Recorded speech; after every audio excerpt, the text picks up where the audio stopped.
ဒီနေ့မှာတော့2025ခုနှစ်ထုံး model မြင့် NG Ultra Clear Monitor လေးနဲ့မိတ်ဆက်ပေးကြပါမယ်။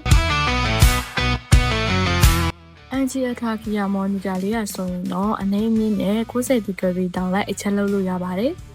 ။ display အနေနဲ့ဆိုရင်လည်း IPS panel display ဖြစ်တဲ့အတွက်ကြောင့် gaming တွေ video editing တွေရုပ်ရှင်ကြည့်တဲ့အခါမှာလည်း super ကြည်လင်တဲ့အရောင်တွေကိုရရှိစေမှာပါ။ Fierce around, but I won't crawl. Storms are raging, waves are high. Still I stand, I won't deny. The road ahead, it's rough and long. With every step, I sing this song. 240 Hz refresh rate ဖြစ်တဲ့အတွက်ကြောင့် Racy Green တွေမှာပုံရိပ်တွေကိုဝေဝါးခြင်းမရှိဘဲအလုံးရှုံးမွေးစွာကစားနိုင်ပါတယ်။ ဂိမ်းမာများအတွက်တည်တံ့ပြုလုပ်ထားတဲ့ manual design ပါဝင်ပြီးတော့ LED stabilizer နဲ့ပြည့်မှတ်ချိန်ခံအတွက် feature များလည်းပါဝင်ပါတယ်။